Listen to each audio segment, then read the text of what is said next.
Welcome back, everybody, for another episode of Semi Perfect with Triggering Chaos.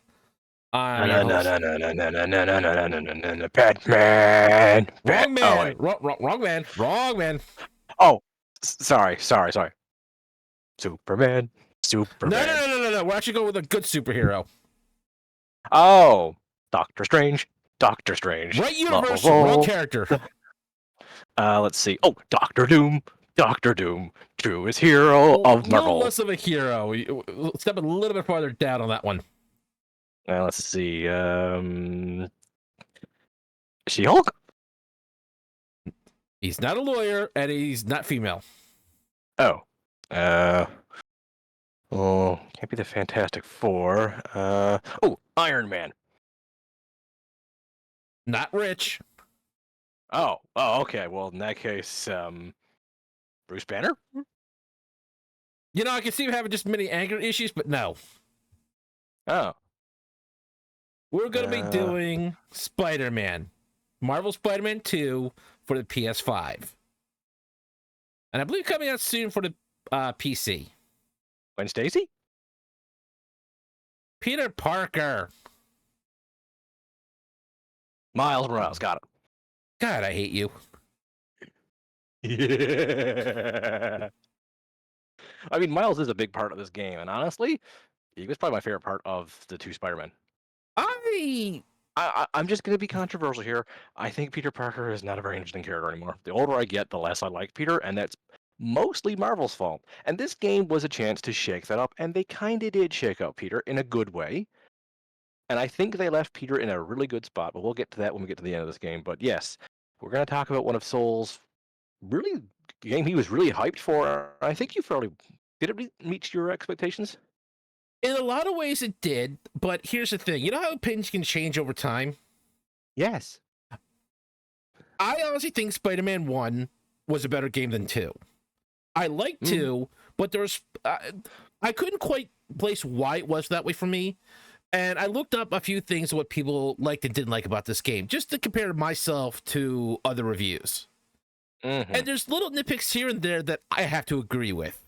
Because when we do stuff like this, we try and be fair, and we try and, despite having our own opinions about things, because we're only human, we have to be fair about certain things. I'm going to be upfront here. This isn't a time where I haven't actually played this game. I watched Soul play it. I watched him stream it on his Twitch channel, Soul the Kaiju. But I did not like the first Spider-Man game enough to get the Miles DLC or the sequel, because while swinging around was fun, I never enjoyed the combat enough and the puzzle solving enough in the first one to be like, I want the second. I really enjoyed the writing of 1 and 2. I think they were fantastic. But in terms of the superhero fantasy, Spider-Man felt like a wet paper bag in combat. Whereas I've played so many other hero-based games where the hero feels like the hero does. And I get that they were going a different way with Spider-Man, but from what I've seen of the sequel, it did not fix my combat issue. It fixed my travel issues with the introduction of gliding, but I still think the Arkham games for Batman move better. Now, to be fair, we did do an episode about Spider-Man beforehand, and we also discussed that the reason for that is that Spider-Man does not fight like Batman. No. But at the same time, I've really felt like Spider-Man was squishier, which he should not be. No. But at the same time, I didn't feel that problem, but I also kind of more explored the aerial combat, and the way the game worked for me is not going to work the same way for everybody else. So I mean, my biggest problem with the first game was when you were doing a stealth sequence, if all of a sudden it just becomes a brawl sequence. I agree on that one. You can't do a full stealth section. And I get it. That's not what the game was going for, but don't tease me like... I feel like that should be the punishment if I get caught too many times. Because I feel like if Batman got caught, that's game over. That makes sense. Spider-Man, he's superpowered. He could probably like, oh no, I got caught. Well, I guess I'll just fight my way out of this situation. And they did remedy that a little bit into having segments where you can completely stealth the entire thing and not alert anyone, which we appreciate. Yes. That's again, learning from their mistakes. Good on Insomniac. And the other biggest change is that they increased the size of the map, as you can see by the example above. Please excuse a little bit of cropping I had to do to make this work. I'm still trying to find something that I can use to work with, This but also shows why one of the reasons why I think this was a good open world game. There's lots to do on the map, but you also notice there's lots of empty places on the map in terms of objectives. that was also one of the biggest things that a lot of people said, that it felt a little empty. And what I mean by that is, like, there's Coney Island on this map. I forget exactly where it's located. I think it's the bottom right. If I couldn't tell you. I'm just saying what I remember. And you can only you can't really interact with it too much. You can't like go to the carnival, do like the strongest man and hit the hammer or anything like that. So it felt a little empty in that way in personality. And I have to agree with that in a lot of cases.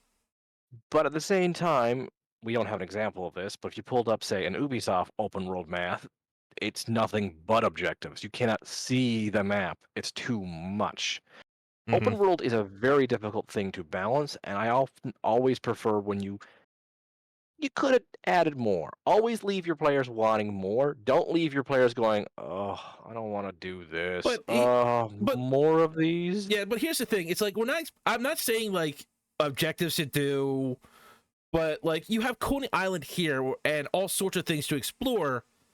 Once you see them, you can't interact with them or do anything with them. It doesn't have to be a side quest. It can be just a short little thing of, like I said, Spider-Man picking up the hammer and doing the strongest man and doing it real easy, just hitting the hammer. And that's it. That will just add a little bit of personality.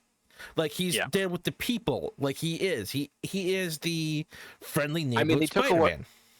They took away one of my absolute favorite things from the first game. Riding the subway and shooting the shit with the people on the subway. Oh, I love that. But they did. The other interesting thing.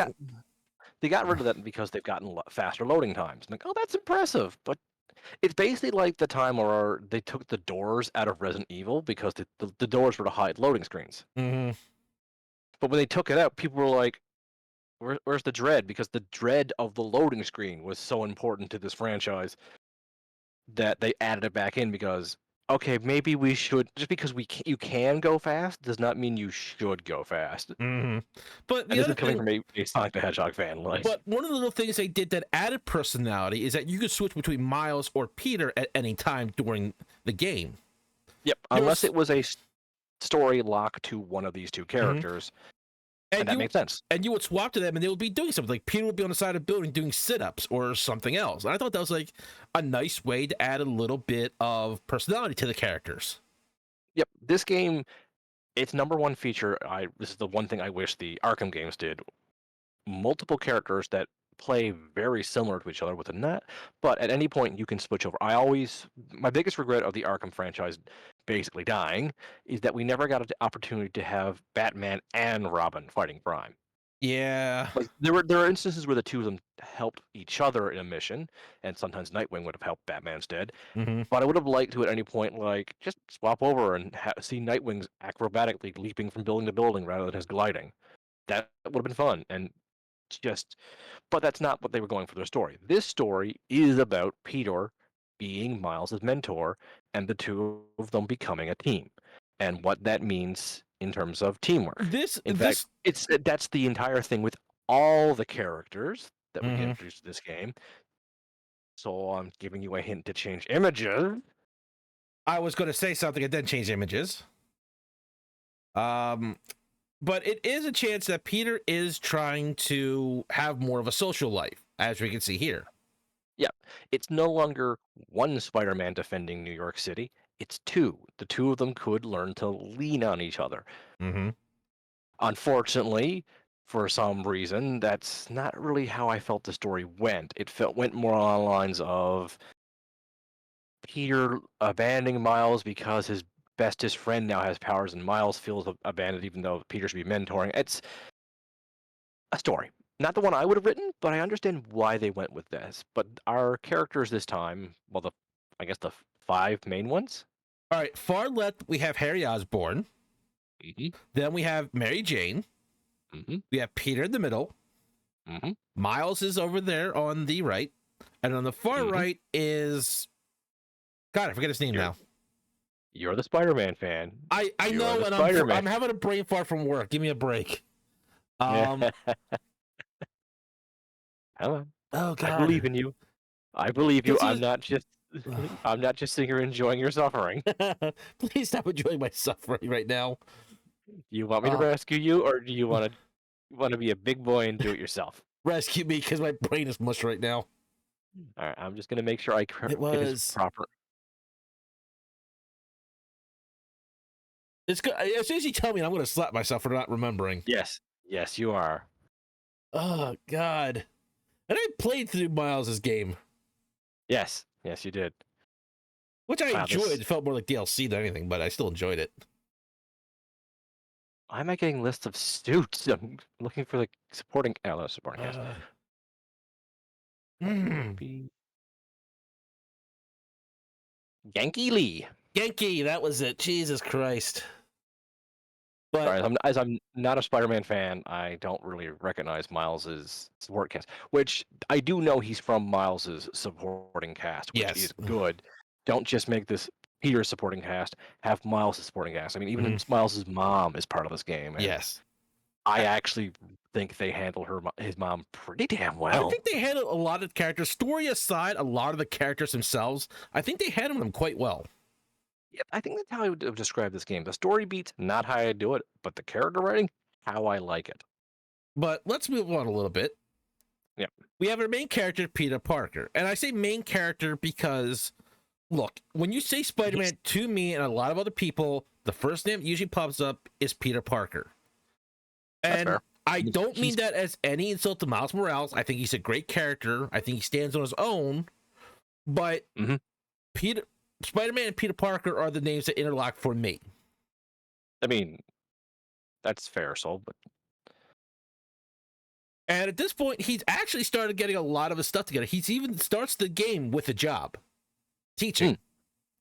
I mean, when I think Spider-Man, I think Takayuki Yoshiro, but that's because my favorite Spider-Man is still the Tokusatsu Spider-Man.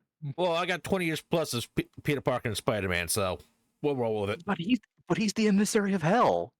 He chased with a giant robot. Honestly, the giant robot's just a cherry on top of that guy. But this Peter Parker. Seriously, give me a game of that Spider-Man. But yeah, unfortunately, he's still dealing with the death of his Aunt May, which that's gonna be a sore spot for a while. But like I said, he's got a job. He had a job, I should say. Yeah. It wouldn't be Parker if he wasn't going through some financial difficulties, which is one of my reasons I'm not the biggest fan of Peter. Is like, yeah, I get it, money problems. Well, they don't harp on it. It's just like the usual Peter luck that there's issues with it. Like it's not the biggest focus, but there is an issue with it. But like I said, he starts out working as a teacher at Miles' school, even teaching Miles' class. Which, when you think about it, is a great idea because then he can excuse Miles so Miles can go be Spider-Man and help him with anything that he misses at school. He can help cover while Miles is out. Okay, we're on kind of a good mentor and pupil status right now. And Peter does have the confidence in Miles to handle most situations. Unfortunately, Peter, again, forgets that and just makes himself be Spider-Man because he cannot stop being Spider-Man even when it's detrimental to everyone around him. Yeah, but to be fair, the situation that the game presented at the start that's true. Was Marco Flint being a huge, gigantic Sandman covering most of the city. To be fair, I think that should have gotten school canceled for the day. It did. They were evacuating the building. Peter got fired because he wasn't at the building because he was off helping Miles. Oh, I forgot about that part. Yeah, because he got a phone call from the principal saying, "Where are you? Where your kids?" And Peter didn't have an answer, so they thought he abandoned the kids to save his own hide, and got himself fired from it. Okay, that makes sense. Yeah, so good on Peter for helping save the city, but he kind of did, but not intentionally. It's kind of like I don't know any way to save that situation. It is what it is, unfortunately. Now, once again, like in Spider-Man 1, you have multiple costumes. One of the unique features I liked was that each costume had a selection of colors you could do. Some were Some of them, better than others. yeah, some were kind of garish. Yeah, the But yellow and white, I like. Why? But the mhm. black, red, and white really works for me. I'm not sure about the the reverse colors with the blue and red one. I think it's just the easiest option to go with. Wouldn't be what I would swing around in, but Yeah, I just don't think gold or yellow is a good color for Spider-Man. no.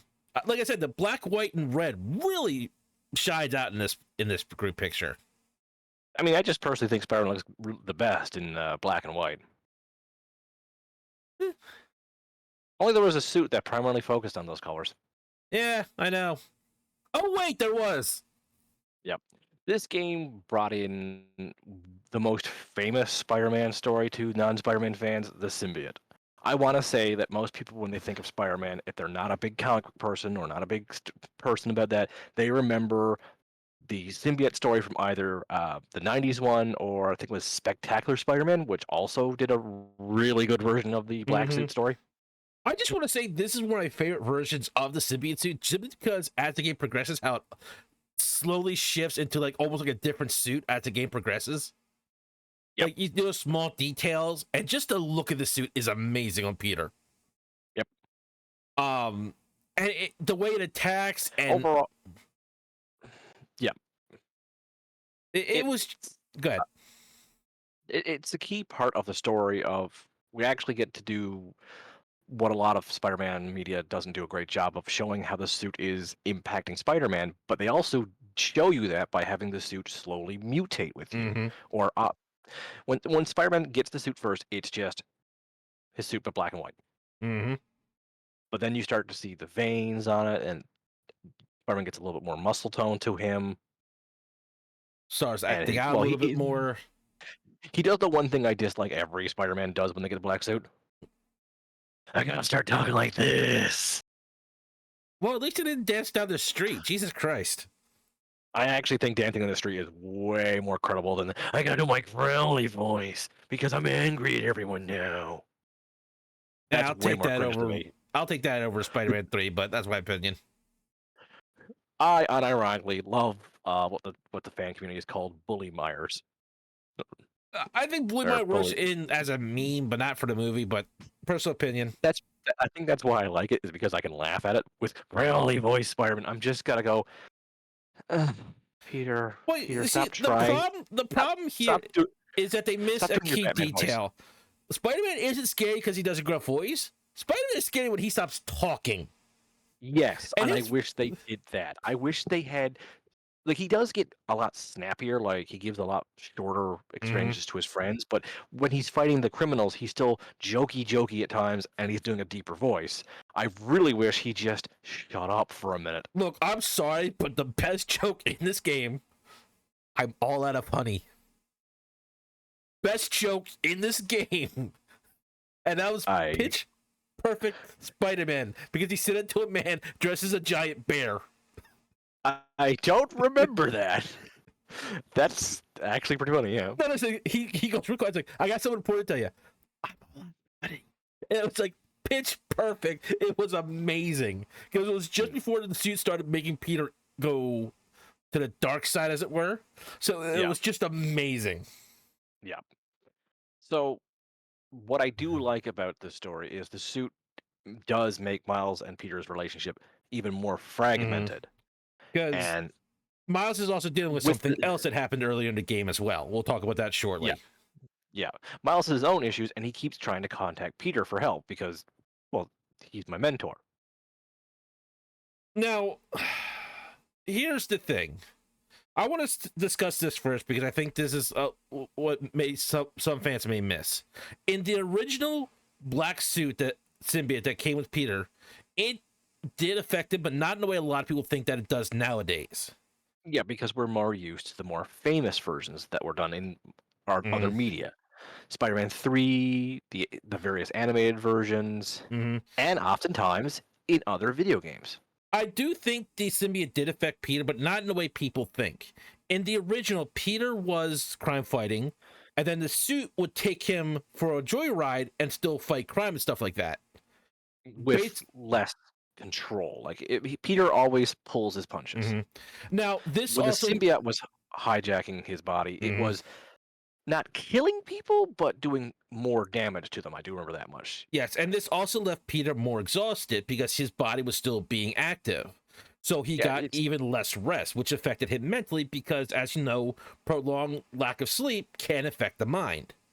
or even just generally your body being like how we always get people get cranky when they're Hmm. hungry, tired, and exhausted. You can be exhausted without being tired. Yeah. And if anyone says, "Oh, I've never been I've never been cranky when I'm exhausted," then you've never been in truly exhausted. You've never had to do a extra hour shift at work Mm.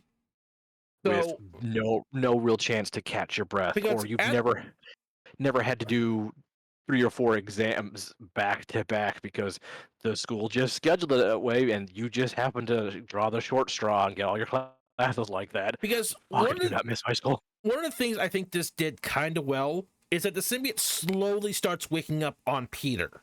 It didn't start Mhm. immediately talking to him, but it starts kind of talking as Peter, and the voice slowly changes over to the Venom symbiote, which the Yep. voice actor for Venom unfortunately passed away, and I unfortunately cannot think of his name. This is one of the reasons why we do research before I'll look it I up. had it and I forgot it. But the slow wake up and the crossover and hearing Venom's voice, those were good details, but it wasn't the original story. But for this, it works really well to help bring home what is going on for people that are not fully aware of what may be the full situation. Tony Todd was the name of the Because actor. I think he was also the Candyman, the original. I believe so. Yeah, yeah, that was indeed the original candidate. He just didn't look like that in that picture. No, makeup is a God, hell he of a was. thing. Yeah. Also, that image was just of an older him. I'm used to when I Yeah. think of the Candyman, I think of him a few years younger, Oh and yeah. But like I'm just gonna say this. Oh, I forgot he was Darkseid in a few things. Yeah, that man's voice is just we've perfect lost a for great what he voice. does. Yeah. Yeah, yeah, But yeah. the funny thing is, when Peter loses a suit and Miles and Mr. Negative have to help Spider-Man, he gets another suit, the anti-venom suit. I have mixed feelings on this, but they're generally it's positive. I get okay. The main reason why I'm positive on it because when you get the symbiote suit, Spider-Man's actions in game do change, and you can level them up and get stronger. And if you had just lost all this effort you put into the symbiote suit powers, Mm-hmm. you would feel cheated. So giving him a suit that has lets you keep that skill tree makes sense. Yeah. But at the same time, I've never really liked the concept of anti-venom from the Marvel comics. This is probably the best anti-venom I've seen.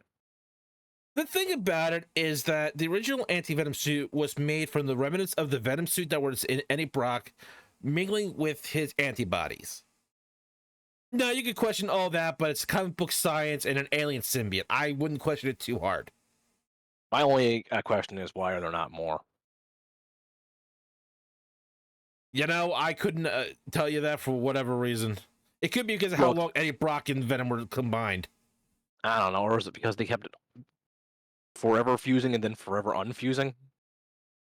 I've seen like 3 different comic panels from different years where someone told Brock, "If you combine with the suit again, you'll never be free of it. I'll take that chance." Yeah, funny thing is that they changed the story, and the reason he had cancer after Venom left is because the Venom symbiote gave him cancer because it was afraid of being left behind. Look, I do not. I honestly It's love the literally is a toxic relationship. That's all I can say. I love the symbiotes in concept, but much like Peter Parker, I like in concept. I do not think the Marvel comic division ever does either one justice. Look, I'm just gonna say this, and a lot of people will probably hang me for it. I didn't like the King in Black. Mm, yeah, I've heard. Maybe one day we'll do an actual deep dive into that. Yeah, but But like I said, I like the concept because the symbiote to most people is associated with Peter and Brock, but Brock as a hero has never worked in the general public. So the anti-venom idea being given to Peter, because a lot of people consider Venom to be Peter's greatest nemesis. I like, and I can see why people can really click to that too. I know Peter Parker would probably say the Green Goblin is his truest, greatest enemy, but in pop culture outside the comics, I want to say most people think it's Venom. I could Well, be wrong, the, but when I think of Peter Parker, the two villains that come to my mind first in terms of his greatest nemesis are Venom and the Hobgoblin. And I know the Hobgoblin's just a me thing. well, here's the thing: the reason a lot of people won't say Venom and with Eddie Brock is because at least at some level there's a moral code for Venom to at least do the right thing and save innocent lives over killing Peter most of the time. I say most Yeah. because there have been different writings on that, and I understand that's a right thing, but a majority of it is that they do have a code to keep the innocents out of the way. Yep. So I can see the argument there. Yep. I can too. Now, I do like one other thing is like you don't have to use the symbiote powers. Peter also, as you can see on the image that I'm using for my chat option, he got the Spider-Man arms that were originally on his Iron Spider armor.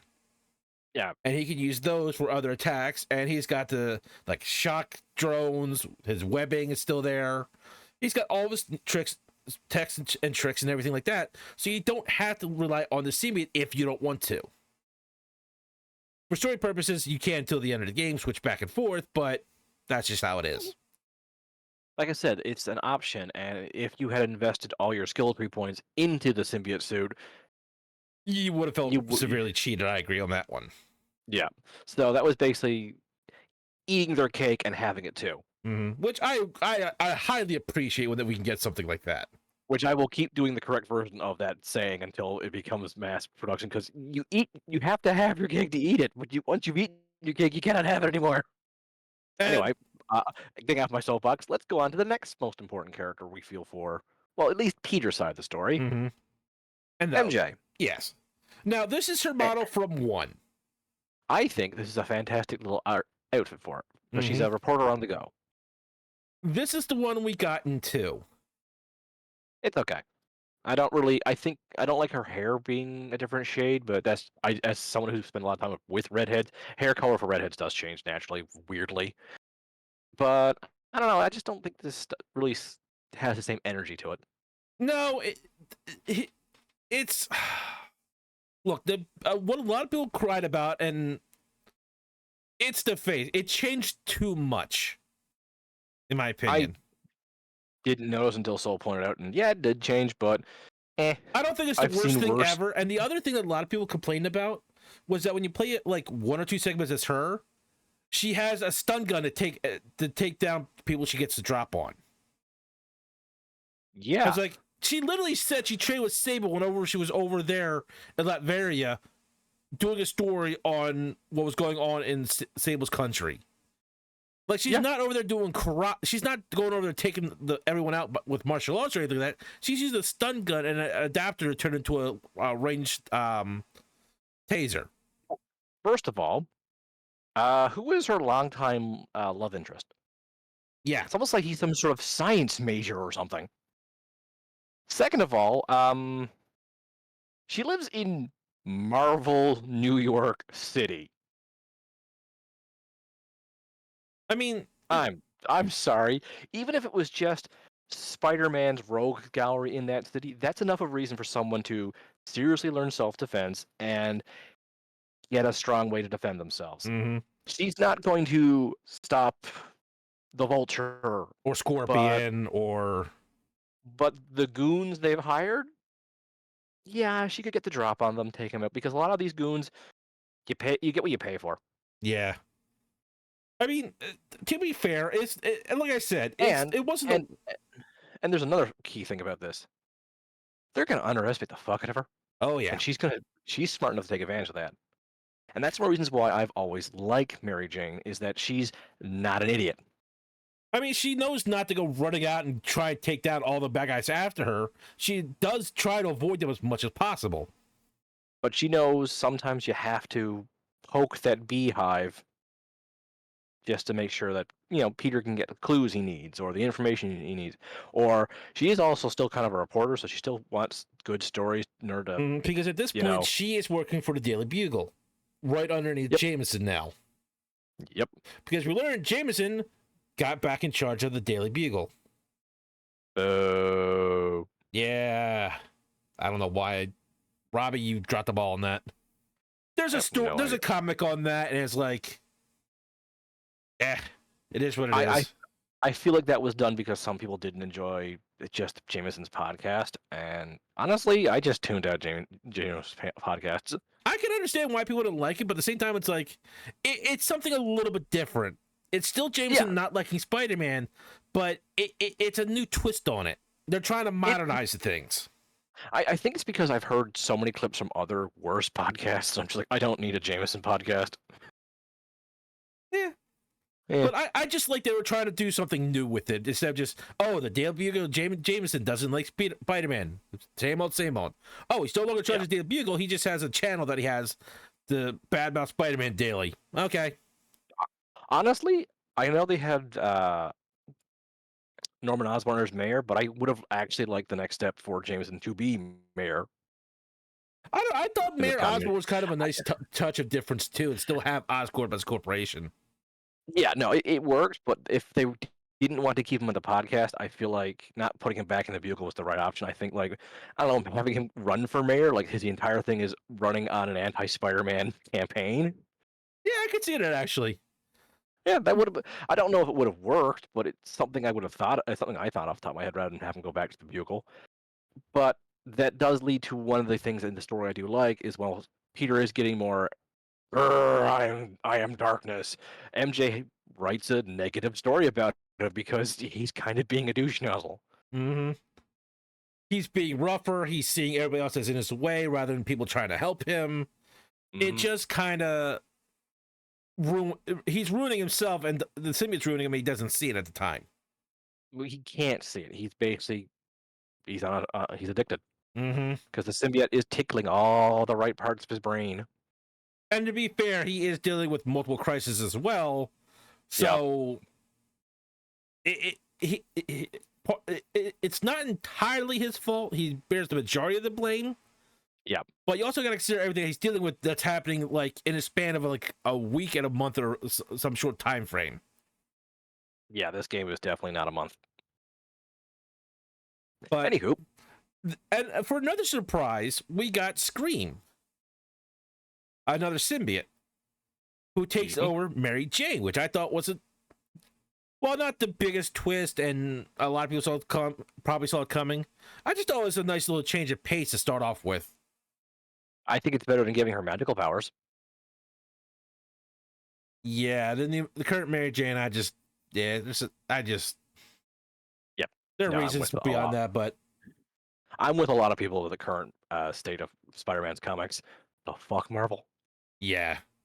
Like, if you thought Peter couldn't catch a break in this game, Jesus Christ. Yeah, I mean, as an example, the current Batman's also going through some shit, but I actually understand why he's going through that shit. Yeah. But I really hope they bring back Alfred soon. I'm kind of tired of him being dead. But I do like the design overall. It's menacing. It's alien looking for sure. And it's got the tendril hair that she's known for in the comics. I think she's also the third best known symbiote. I want to say fourth at this point, but she's high up there. Yeah. I mean, your favorite one is not very well known, and I'm terribly sorry about that. Yeah, it happens. But I know the top one usually is Venom. The other one is Carnage. Toxin. Then it's I don't remember Toxin. Toxin is Carnage's son. He's well known because Carnage and Venom both fear him because how powerful he is because he's down the line. But But anyway, I'll take your word for it. Yeah. Well, this one's usually pretty well remembered because of 2 upgrades. Yeah. But so Mary Jane was working for J. Jonah Jameson. That's always going to be fun. That sounds so healthy. Peter's shit. And the shit going on in the city, and Miles trying to call her to, hey, I can't get a hold of Peter. What's going on? What did I do wrong? And basically, she's caught in the middle of all this shit going on. Yeah. And one of the biggest things that Peter was currently dealing with is as I said, Aunt May is gone, and he's living at her house, and he couldn't bring it in himself to start getting rid of some of Aunt May's stuff in the house. Hmm. And this is an understandable problem a lot of people have. Yes. So when you find out this is happening, you kind of feel for Peter, because Yes. Peter, if you haven't beat Spider-Man 1, you might want to tune out for a few moments. Peter had the chance to save Aunt May, but he would not be able to save the city in Spider-Man 1. So at her encouragement, he did the right thing. Not the best thing for him, but the right thing for the city. And because of that, Aunt May passed away. And this is even after the huge victory of getting the cure in the first place. Hmm. So this was kind of like a huge thing to bite him in the ass, especially after everything him and his Aunt May had been through in that game. Yep. So he's living in the place. He can't get rid of his Aunt May's place. He's at risk of losing the place. And Mary Jane, bless her heart, was trying to help out, but at the same time, she's dealing with her own shit. And it's like, because Peter's so constantly being Spider-Man or trying to solve this issue, he does try. I will say that at the start, he does try. He's not completely blocking her out. No.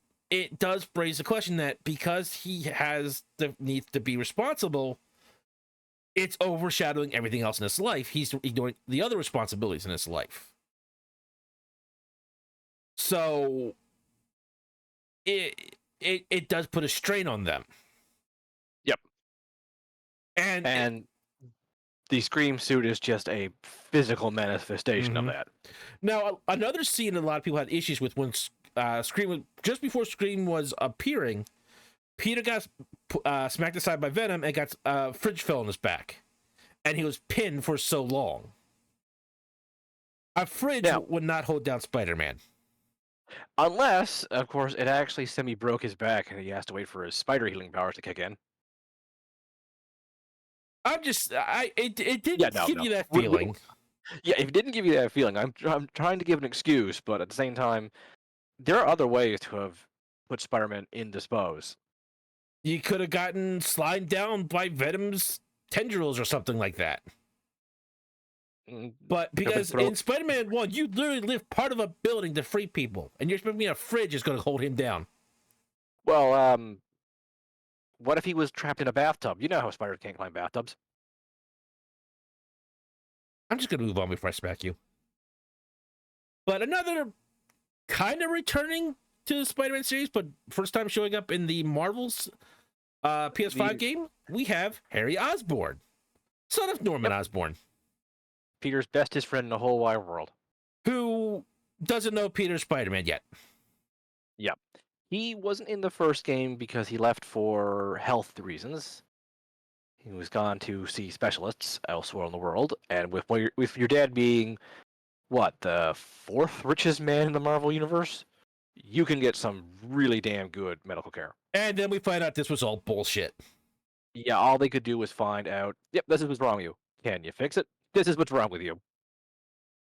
So of course, Norman, being Norman Osborn, goes, all right, what about unethical cures? So that's how we found out that the Red Death in the first game, I forget the exact name, but it was like Red Mist that was deadly, was one of the possible cures for Harry's condition.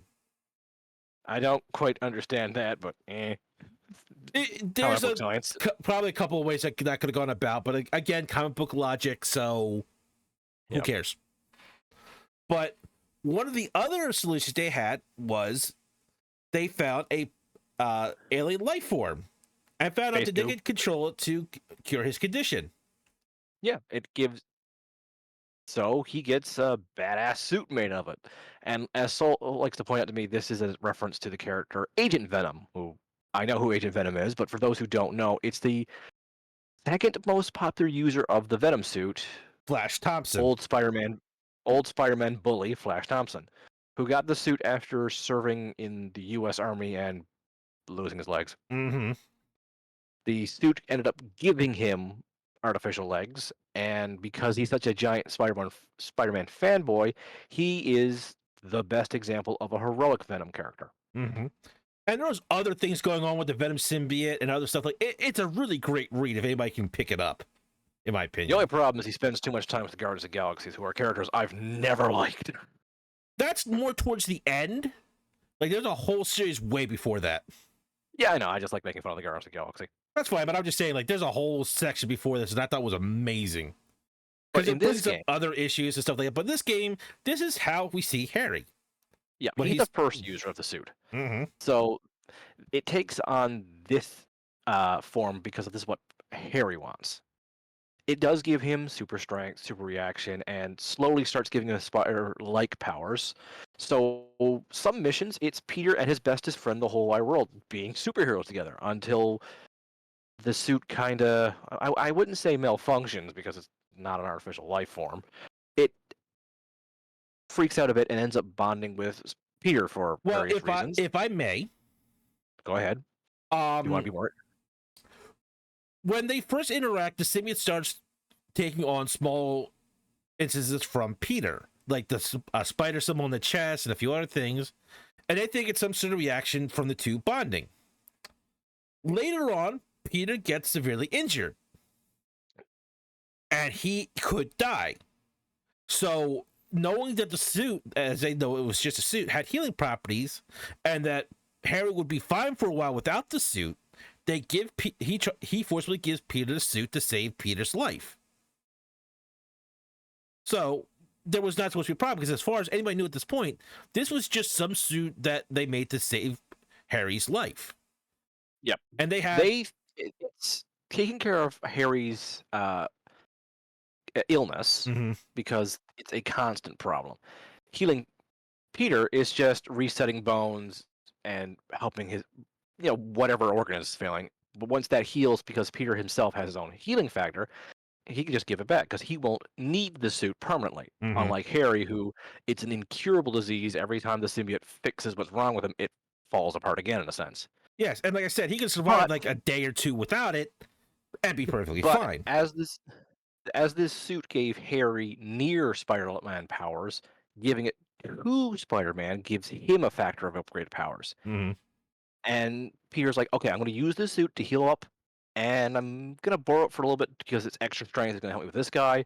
I could use it for this guy. Well, actually, he did try and give the suit back at the start, and it would not return to the Harry. So they had to try and figure out what the problem was. And during all that, as you said, oh, it's just for this, it's just for that, it's just for this. It kept building and building, and slowly Peter's changes with the suit. Like I said, the Venom suit kind of starts fully awakening. Whether that's in response to Peter's added healing factor, I couldn't say. No, I was ignoring that just because I was going for the story beats. But anyway, you do get several phone calls from Harry, like, okay, Pete, you can have a bit longer. Hey, I'm not doing that well, buddy. Could you swing by? Peter, what the fuck, man? I'm dying. Yeah. And Harry's calls go from supportive to quite mad at Peter and quite terrified of his own mortality because he doesn't know how long he has without this suit. And it's implied it could be anywhere from a couple more days to maybe a year at most. But there's also a slight hint under that.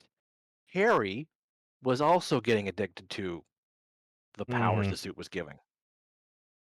And I just want to point out that as the days progress, because it is a couple of days long, Harry starts to deteriorate pretty quickly. He starts going back to walking with a cane.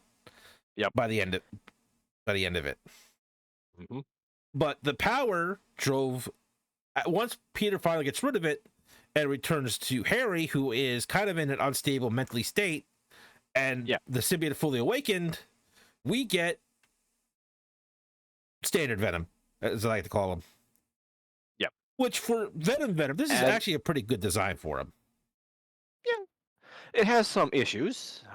Soul didn't grab an image of that issue, but anyway, I like to think that because of Harry's deteriorating condition and his withdrawal from the power of the suit, that's what caused him to basically go crazy, because he went from cold turkey to full dose of the super power. Because when he first was using the suit, like Soul said, it wasn't fully awake. So he was only getting small hits of power.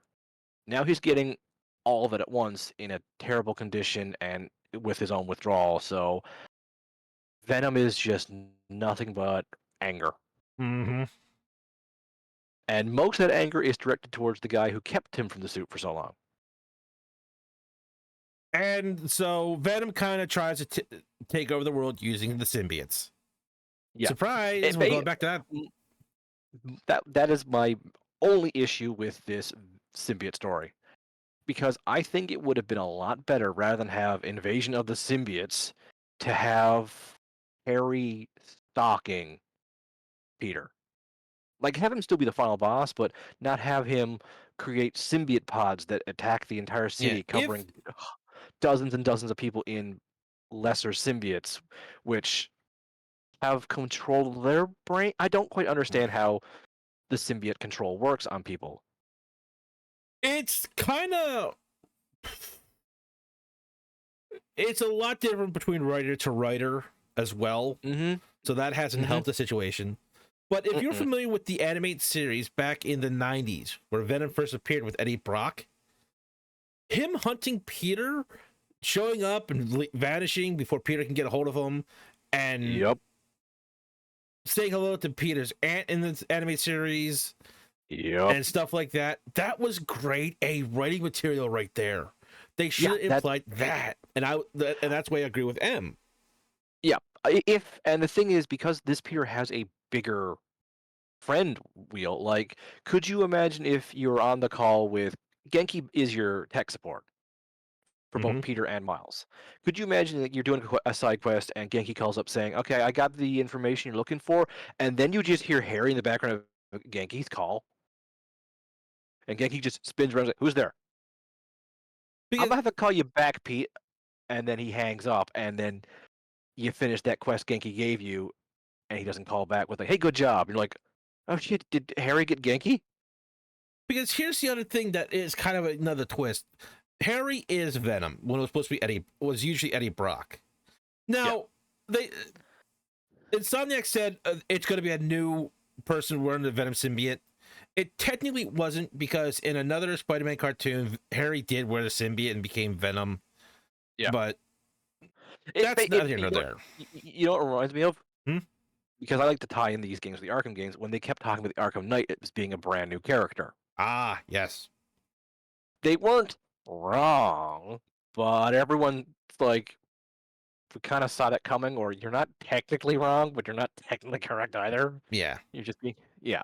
But But the interesting thing I was going to say overall, is that okay. this would not have Eddie Brock's morality system in play to try and keep the assault, because Eddie thought Venom Spider-Man was always guilty. The symbiote was pissed at him, but they had a moral system because of Eddie Brock. This could completely shatter that for a new writing style to really make Venom a threat and a Venom hunt Spider-Man. Yeah, lean into the Osborn crazy. Mm-hmm. But oh well. Now, we mentioned Miles. Yeah, now let's talk about Miles now. I think his design is fine. He's the dual agonist of this game, and honestly, I really like Miles. Miles is the excuse Spider-Man writers really need. Like, they always want to keep Spider-Man stuck permanently as a teen. Well, Miles is still a teen. He's still young in terms of a comic book character, even though he's from what, early 2000s. Yeah, he is from the Ultimate series originally. If anybody's familiar with that series. This game is doing one thing I like. It's trying to get Peter to be a proper adult, and now we can have our high school adventures. Eating our cake and having it too. And Miles has a different friendship and support than Peter does. His mom knows. And he's also dating, I can't remember her name, it's the deaf girl. Oh yeah, I found she was absolutely adorable. Yeah, I mean, her side mission of just going around tagging things kind of felt like, It felt like the first missions where it felt kind of pointless for Miles to sneak through it. He could have just gone around. Yeah, for certain areas, but it wasn't too bad, and it was only like one or two. I was okay for two reasons. One, it did give you a very different view of New York City. That's fair. And two, I actually think the art was kind of nice. Oh, I'm not saying the art wasn't nice. Don't get me wrong. But I imagine if it wasn't your cup of tea of art and you didn't want that view of New York, it would have been a very tedious few missions. So Hmm. I understand not people not being woo best missions ever. Me, I was just like, oh, this is just a nice, break. Even though sometimes the timing of it could have been a bit weirder. I Not the think worst. Like I think like you weren't gonna start spray painting areas that are under venom attack. yeah, I think the timing was just like Not the yeah. best, but not the worst. No, it's like we didn't want to do side missions with non-powered characters. You gave us Mary Jane who could actually defend herself. Now we're just going around trying to tag things. It's like Yeah. like you started progressing and then you took that step back that we didn't want. They did want you to get more accustomed to this character, so I like that, but they weren't really not the best way of doing it. But again, not the worst way. But she's not really very impactful on the story, Mm-hmm. which is a shame. Maybe she'll be more important in the third game. We can only hope. Either way, I just love the seeing Miles in full suit sign languaging to people because honestly, that is friendly neighborhood. Mm-hmm.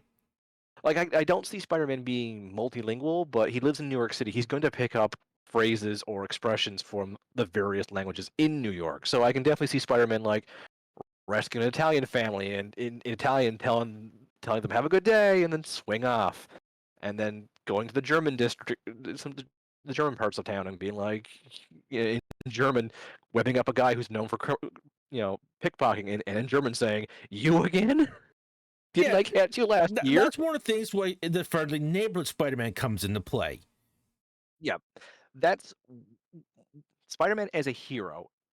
I love him when he is part of his neighborhood.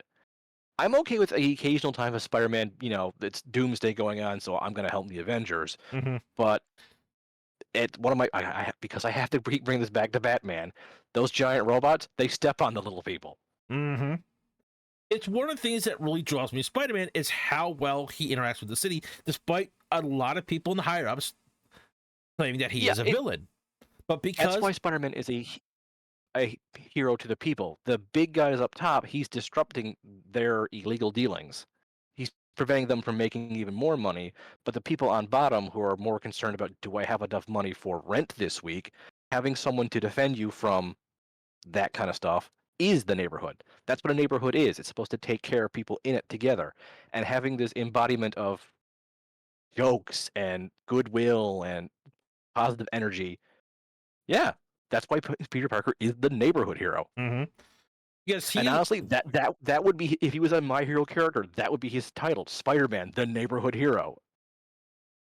and That the yeah, people know that these two put their lives on the line for them, not to get paid, not for the recognition, but because they needed help. And they don't do it by showing how much better they are than the police or the firemen, because they respect the people that actually do their jobs.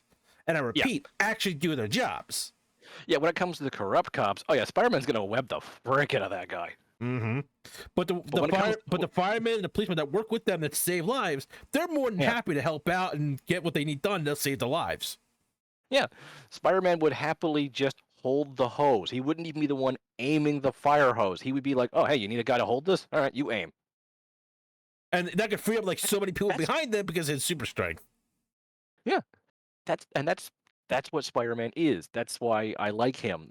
Batman is the one dealing with the corruption. Spider-Man's the one going like, "Hey, that little lady got mugged. I'm just gonna. All right, here you go, Mrs. Wilkins. Here's your purse back. No, I don't want any peppermints. Thank you very much." Spider-Man. Because here's the He funny thing. I know it's gonna be a side tangent, but it's a yeah. small comic. Someone was doing a project on Spider-Man, and he goes to all the people that he helps. One of the stories was that Spider-Man's helped a kid who was being practically forced to be a lookout for two guys robbing a place. Mm, And rather than hand him over to the cops, he helped the kid out and then started tutoring the kid in his classes at night. mm, He would drop by and help the kid with a couple of his homework. Well, the two guys got out of prison, thought he turned them in, and unfortunately, the kid was taken out. mm. And his mother bless her, understood that this was not Spider-Man's fault. She still saw him as a man that was trying to do the right thing when he came by and helped her son with his homework and stuff like that. Yeah. And at the end of it, you find out the reason the guy was doing the project also, it's because he was going on a date. He was close by and got covered in garbage from a fight between Spider-Man and some villain. I think it was Doc Ock. Not the important thing. Yeah, not important. And Spider-Man literally gave him the clothes that was in his backpack to replace the clothes that he was covered that were ruined. Yep. Because he understands stuff like that happens, and he just wanted to show off that to kind of get a better idea of Spider-Man out there. And I thought that's really showed what Peter was. Yeah, and Miles is becoming that character. He's Mhm. already ingratiated himself into his side of New York. I forget which part of New York he's from. I think Harlem? Queens? Harlem? I don't know. I don't know Queens New is York Peter. very I well. know Queens is Peter. I remember that from the... Okay. Thank you. Like I said, I'm not a expert on the map of New York. Mhm. But yeah, he is already fitted in, and I do like that about the people in that part of New York. They've already claimed that's our Spider-Man. I do remember when you swung by at one point, someone that was dead. There goes our Spider-Man. And I'm fine with that. Like, I don't care if they both share the name Spider-Man. Yeah, it's not actually that complicated. No. I mean, It's just that when I first hear Spider-Man, like I said, my brain first image pops up, Peter Parker. I think of a guy over dramatically posing and telling me you're the embassy of hell, but I have taste. Like honestly, he could fit in this. That he'd just be part of little Tokyo. I will say this one: the added bonus at the end of Spider-Man 1, where Miles shows off that after he got bit, he has powers to Peter, and then Peter showing him that he has the same powers, and Miles finally clicking together to Peter Parker and Spider-Man. It was really just a great scene at the end there. The end of Spider-Man 1 with why you're so flaky. I like that. And when these two are working together, it's so charming. Like there are several points where you're swinging around town. You can see the other Spider-Man in a fight. and you go in and help. Or you can be in a fight and the other Spider-Man can just swing and go, "Hey, how's it going? Need a hand?" And even when they're starting to drift apart, they still team up at times to help each other because both of them see, hey, there's a big brawl going on. Another Spider-Man will end this fight sooner so innocent bystanders don't get hurt. Mm-hmm.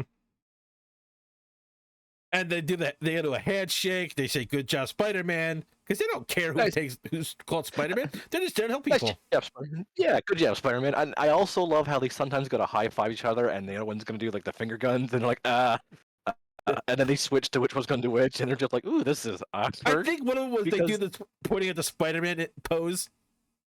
Yeah, which is just hilarious. Yeah, but Miles' suit is actually pretty awesome in its own right. Oh god, yeah. It's sleek. It looks modernized, and I think it looks still pretty heroic. It's clearly updated from his first suit. Yeah, but it does one of the best things it does. It does stand out in a lot of cutscenes and a lot of parts of the game, and he also gets multiple suits with multiple colors. So if you don't like this one, there are variations of it. One of his best suits, in my opinion, is based off the Black Panther. Oh yeah, and they went into such detail that the shoes don't make footsteps sounds when you're wearing it. It's completely silent. And I do think that's really cute because as Miles is a character of Black descent, the most prominent Black hero in the Marvel universe is the Black Panther. Sure, he's Spider-Man, but I guarantee you the first hero he had as a little kid was definitely the Black Panther. Look, I'm just calling it the Spider Panther. You can't change my mind. Yeah, and I just think that sounds bloody epic. Like, could you imagine if T'Challa trained Miles? Damn. That sounds epic. But for every good suit, I do not like toothpaste. Okay, I like the color combination if you stop at the hair and stop at the shoes, because they just paid too much money for the suit. I think the light kind of toothpastey blue does kind of work for Miles, but maybe not with this suit. And I don't like his hair being exposed because it's nice hair. I understand why that's his hairstyle. That's nice, but my head immediately goes to, you are leaving DNA everywhere. My problem is the position of the blue. Like, it just feels like it was just put there. Like, they couldn't figure out what else to do with it. Like, I like the blue for the webs. Like, that seems fine to me. if the blue in his arms and on the chest was crackling with his electric powers, I think that'd be really cool, but it's not. No. Like, this suit is 60% there to being a great Spider-Man suit. And It's just those. I get it. The shoes are kind of a thing for some uh, African American people do like to show off their kicks. Not me. They look all running shoes look weird to me. well, And this is I'm just gonna that's the say thing. I can't say too much because in the other Spider-Mans they have more like a shoe design on their feet. Yeah. Like if you go back to this one, you can kind of see like it's a shoe design there. And if you give me a moment, we'll go back to Spider-Man for a moment. You can see the kind of shoe Yeah. design. Which are my only problems with these Spider-Man suits. They aren't for me. Yeah. But given how it's a comic book era, I kind of go. But this, and they don't look that overall thick, so I can No. kind of wave it away. These are really flat out shoes, and that's like a good. I'm sorry. I keep thinking he's gonna kick someone and his shoe's gonna fly off. Not only that, the way their powers work, they wouldn't be able. I don't think they'd be able to stick to this wall as well. I know they shouldn't with this on, but I can hand wave that because how thin it looks. This is just no. No. And that's a me this thing. is I his- will fully admit. This is his big at the end of the game costume he gets as an upgrade, and they put too much emphasis on it. I think if it was just one of the bonus suits you got, people would be less of a stink Yeah, about it. and the other suit that no one liked was Peter's suit after he did everything of the Save the World that you and Harry working on. That suit was terrible for an end off suit too. Mm-hmm. Anyway, besides Miles's fashion choices, his story mostly involves around the man who killed his father getting out of jail. Martin Lee. And he is laser focused on catching this guy because last time Lee was loose, he almost destroyed all of New York. Mm-hmm. He almost let innocent people get turned into chump because of his grudge against Martin Lee. Yeah, and at first, Peter's like, no, we can't be personal about this. And then Peter starts getting personal stuff with the symbiote, and Miles is just like, if you're not going to help me, I'm going to do this on my own. Mm-hmm. And it does lead to argument, and it does, but Miles is a good boy. Mm-hmm. And he cannot go through with the vengeance that he thinks he wants. And I do like that about him, and I do like how Lee is handled in this game. Like, Lee is probably my favorite villain in this game. Lee, I would have liked to see how that change fully came about. I think that's one of the things that is missing from this game. Because But at the same time, as you knew the Lee in the previous game, how he was before he became Mr. Negative, you do know how that kind of came about because almost a split personality. yeah, but I'm just saying, like the how he came to the Lee that we have now, it's kind of an interesting thing to me, and I have been curious about that. But anyway, it's not a major plot hole. Now we come to a character I think the sequel really fumbled. I see what they were trying to do, and I can't fault them for it. Mm-hmm. Because the quest with Spider-Man in Spider-Man 1, where you'll find out where she goes vigilante, she literally almost, because her whole thing was DLC for Spider-Man 1, about her wanting to take down Hammerhead. Spider-Man stops her from killing him, and she's frustrated about how the law can't seem to ever fully stop the criminals. It's a fair frustration. This is former Detective Yuri Watanabe? Yes. And she is, at the start, a good cop. She trusts Spider-Man, and she knows that he's trying to do the right thing. But she's seen it's the same flaw that's in the DC universe with Batman. Batman can do everything right, but the law can still fumble the ball. I mean, technically he is a vigilante, which is generally illegal. Fair, but I'm just saying, like, she has seen the full brunt of the law drop the ball because someone paid out the right person, this, that. And then when it gets personal for her, it hits too hard for home for her, and she goes off to become the vigilante Wrath. Yeah. And like I said, I see where they're trying to go, trying to show off somebody, trying to take the more vengeful route. I won't argue this. Yeah. But Spider-Man has such a small group of people he can rely on in the legal system, it feels like you've taken more away from Spider-Man than giving to the Spider-Man stories. I also think for the vengeance, not vengeance, we could have looked a little bit more with a mentorship with Peter and Miles dealing with his issues with Martin Lee that are starting to pop up now that Martin Lee's on the loose, technically, as far as he would know. We find out what he was there for later, and that was not for Martin Lee at all. No. But she also has her own story missions. Not part of the main story, but you can do missions with her. And she does kind of start coming around to not fully wanting to kill somebody if it means someone else gets hurt. Yep. So there might be hope that this could be fully turned around. Will she go back to being a detective? I highly doubt it. Well, no, she's definitely never going back to being a detective. Yeah. But there is one character that kind of annoyed the hell out of me when we had to go rescue her. Black Cat, Felicia Hardy. So one of the missions... She's always been an interesting character in the Spider-Man lore, and I always feel like nobody really knows how to handle her. I mean, because she's usually handled one way, and then the next person immediately handles her completely differently. Yeah, I really liked how they handled her in the DLC in Spider-Man 1. Yep. Where she teased Peter, and they're kind of still at that age where feelings are mixed, and there's whole sorts of other issues going around. She almost has Peter convinced that he and her have a son. Yep. And that he had to go to this pretty much heist with her to try and save his son. And then she wonders, like, oh, well, Peter doesn't want to come to himself to help you. He sent Miles. Yeah, I can't imagine why he did that. Yeah. Yeah. Like, it's complicated in the right way.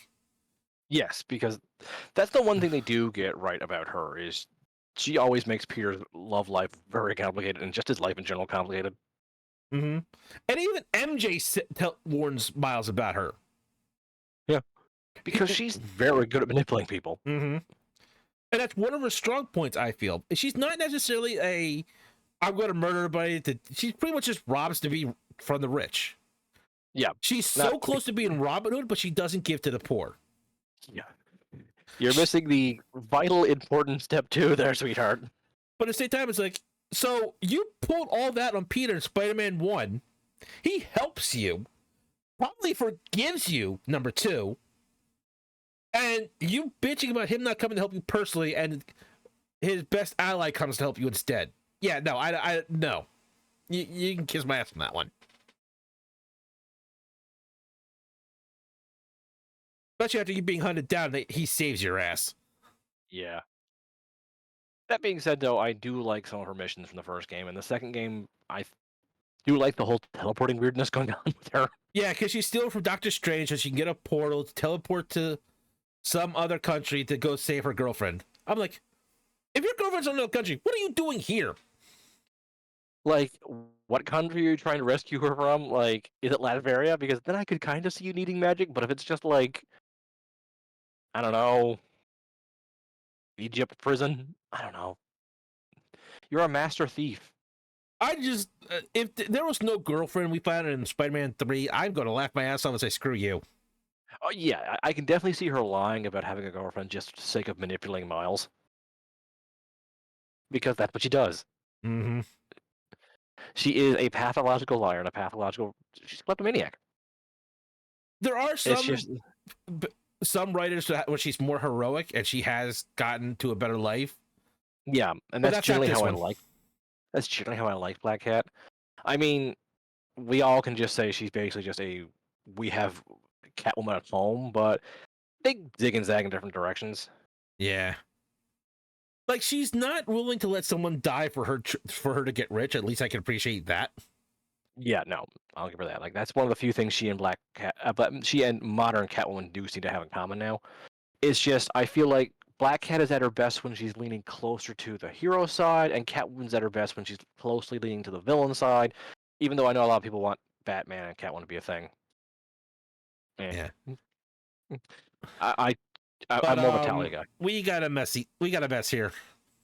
Yeah, the opening of this game is New York City is just nearly destroyed by sand. Yeah, this was actually a really awesome start. I have to say that.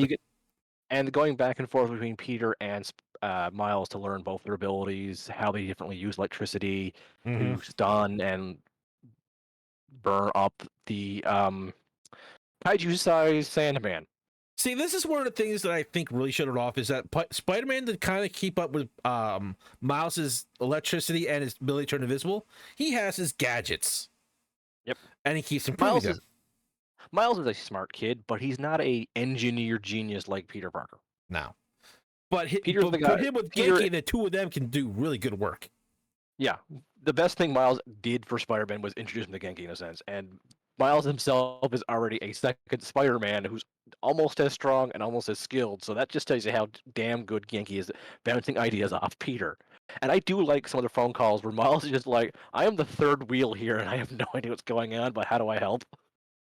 And I've been in that situation. I've introduced to people who start yammering in terms I don't understand. And I'm just like, my friends are getting along. This is nice. But the intro, like the peak of this game, I have to say, like the peak for me was at the start with the music playing. It was the right tone of music for these two to go chasing after Sandman. It was great. Yep. The swinging, the music, the disaster going off in the far city. Perfection. The everyone dressed as Anakin Skywalker screaming about sand at a convention hall. Seriously, if there was a Star Wars convention that day, everyone dressed as Anakin and Darth Vader would have just stood outside and just shook their fists at the sky. But my favorite scene was Miles trying to get Peter out of the classroom because he saw Sam. He's like, "Yeah, I'm gonna need help for this one. Sorry, Pete, but I need your help because Peter and Miles knew something was happening, so Peter let Miles out of the classroom to use the bathroom. Mm-hmm. A few minutes later, Miles comes back saying he needs help. So they're having this whole awkward conversation in front of the classroom, and then when they run up, and then when Peter gets to hit, he runs up. The both of them just jumping up the stairwell to get up there faster, and then seeing what's going on. It was just fun. It was peak Spider-Man. It's all I can say. Yeah, and it's a really good opening scene. And there's sand for like almost forever in places and weird spots in the game, and I do like that. Like it's gonna take a while to clean up all this flint, and that helps shows the passage of time in the game too, because all the sand slowly starts getting cleaned up. Flint, unfortunately, because of everything, his mind got shattered. His mentality got shattered across the city, and you do a side quest to collect all the pieces of his, and it forms this heartwarming crystal of Marco hugging his daughter. And at the end, you give this to his daughter as he returns to jail willingly. Like he doesn't want to do anything more. He just wants to give you that, because the reason he went on a rampage is because he was being threatened to be captured and taken away, and he was in full-blown panic mode. Yep.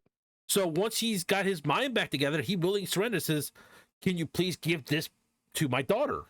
And Spider-Man, being Spider-Man's like, "Yes, I will."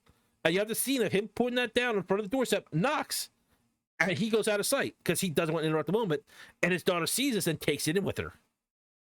Well, to be fair, I mean, she did just, Spider-Man is responsible for putting her dad in jail. So Peter being there would just kind of be like, I'm going to add layers of awkward, so backing away. I'm just saying, it just, once again, shows what Spider-Man is all about. Because once again, in another comic, and I know I go off on a few of these, there's an issue where Sandman is dying. And Peter goes to be there for his dying moments, and Sandman says he just wants to be at the beach where his mom used to take him. So Spider-Man takes Sandman to the beach for his final moments and stays with him. Even volunteers to unmask himself for Sandman. But Sandman doesn't want that because this is Spider-Man. This is the man that he knows. Yep. I want to meet a stranger right now. I'm going through enough shit. And I just thought, once again, this is Spider-Man writing done well. Yep.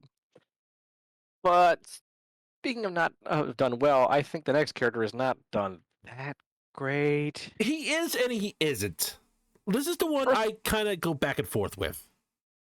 My biggest problem with Kraven the Hunter is not that he's after a hunt for Spider-Man. That's Kraven. Like, I like that. It's also not that he's not interested in Miles. Miles is new. He's probably thinking this kid's too inexperienced for a proper hunt. My biggest problem with Kraven the Hunter, why does he have an army? See, I understand if he had like a crew to go look out for hunts for him, because he can't be all over the world. Yeah, I if can he had understand that. like 4 or 5 manservants, but an entire army of like, okay, how do you pay them? How do you keep them so well trained? Why are they so interested in helping you with this hunt? And finally, how the hell did this entire well-equipped army sneak into the US in the Marvel universe? I can understand that if they're an invading force like Doom's Latvian army, that would make sense. That would be a bigger deal. But okay, if you didn't have the Avengers Tower and Doctor Strange's Sanctum Sanctorum in this version of Marvel City, but they are, and I know they keep hand waving they're not here, but it's getting ridiculous. It's everyone's problem with the Marvel movies, which is we're doing a solo movie about this character. Okay, where are the Avengers? Okay, where are the Avengers? Okay, where are the Avengers? Hey, where a Doctor Strange movie makes sense because it's usually involving magic behind the scenes. Mm-hmm. But when you have an invading army, and they are an army, they actually do hit the city really hard. Yep. And even if Iron Man doesn't get involved because he's not interested, you should still see like in the background Iron Man or a couple of his suits picking people out of the water. You know what I think could have worked for Craven? What? If he was a stand-in for Taskmaster from 1. Yes. Someone to hunt and study Spider-Man. Yeah. Because I think Taskmaster in the previous game was handled perfectly. Yes. Taskmaster is definitely my most underrated Marvel villain. But picture this, much like how we pictured for Venom to terrorize Peter by popping in and out. You catch a glimpse of someone out there looking at webs, looking at the people you webbed up. And then when you try to approach him, he vanishes without a trace. Because he is studying how Spider-Man works, much like Taskmaster did, but in a different way. Taskmaster was studying Peter as a hero. Yep. Craven will approach him as prey, studying his habits, studying what he uses. Probably, unlike Taskmaster, having counters for his tech. Yeah. Having a solvent for his webbing. On the idea of him breaking out baddies so that Peter has to chase them again. Great way to watch these enemies. Learn from them. I do like how he does go after some of Peter's older villains and takes them out and then takes their tech. So I do like that part of Craven. I think that part of Craven is really well handled. But every single time I think of Craven, I think of a lone dude with maybe a butler. Him having a huge pet lion, I gotta go with that. Yeah, no. Okay, if he had more trained animals, or even if he just like went to the zoo and broke out a bunch of lions, and one of your quests is to figure out why did all these lions get released a couple kilometers away from the zoo? Mm-hmm. That's not normal. And then I do like the idea of him, once he studied his subjects, like Spider-Man's criminals, he takes them out in order to prepare himself to take out what took them out. Yep. And I do like how he sometimes incorporates some of their tech into his. Because he realizes, hey, this is just good weapons, or this weapon actually hurt the Spider-Man. I mean, could you imagine Spider-Man finding the bodies of his former villains on the ground dead? Like a knife wound or something? Yeah. Like, have them hung up and strung out in a place that Spider-Man frequents. Like, they oftentimes in comic books and in the 90s show, he had a favorite gargoyle to soliloquy at. Could you imagine Peter goes there just to catch his breath, and is that the Vulture hanging upside down from it? You know what I imagine? Vulture doesn't need to be dead. Just, this is a place that only Peter can go for his, like, I need to catch myself and see the city, and holy shit, here's one of my bad guys strung up and waiting for me. You know what I pictured just a minute ago? Remember the scene where you break into Craven's apartment building place and you sneak around and you're in a suit and you're walking across men? Picture seeing one of his villains, like the Scorpion, mounted on the wall, his head and his tail as a trophy. Oh, yeah. Like, I don't know if they could have gone that dark for the rating of the game. Well, they could have done just a tail because it's robotic. They could have just done the tail over the fireplace, like you put a rifle. Just hang his tail right there. You wouldn't even need anything else. Just his mask. Mm-hmm. Or have like in the middle of like, is he mounting the Scorpion suit to a mannequin? Where did he? Oh God, this is the real suit. Mm-hmm. I mean, design-wise, like his actual look, I think is Oh phenomenal. yeah, this is fierce. I Mm-hmm. like this Craven design. He looks like he's run out of big game to hunt. So time for the dangerous game. I Only even again, he's in the Marvel universe that involves superheroes. Now, I do like how he starts with Spider-Man because Spider-Man is seen as small fry hero. Like big heroes would be like yeah, he's the not Black taking the Panther, Hulk. Let's be honest. the Hulk. As much as I don't like him, Captain America, but I can see him going. Spider-Man is my stepping stone to these great I hunts. also like the story behind him. It's like he's dying of cancer, so he wants his final hunt. He Yeah. sees Peter, Spider-Man, who's more around the city for whatever reason. Yep. Let's not ignore that because we go into that hole. We're going to keep going again. Where the hell is Daredevil? He's off Again, chasing the hand. that felt like more like what I wanted to yell the entire time in the first game when you're fighting Fisk. Fair. Like I know Fisk is a Spider-Man villain, but he's primarily a Daredevil villain. But I could also see this Craven using drugs and other things to boost himself ready for this fight. And that's how he took down like Scorpion, the Rhino, Shocker, Vulture. I honestly would love if you found out the reason why he's taking these drugs is to do these big hunts is also why he's dying from cancer. He over boosted himself. He's like, oh, well, I don't want to quit, so I want to go on a big bang. Mm-hmm. And then you have And phone I will calls from admit his family, and they're all as crazy as he is. that much is consistent. But yeah, I do like his actual big final fight. Mm-hmm.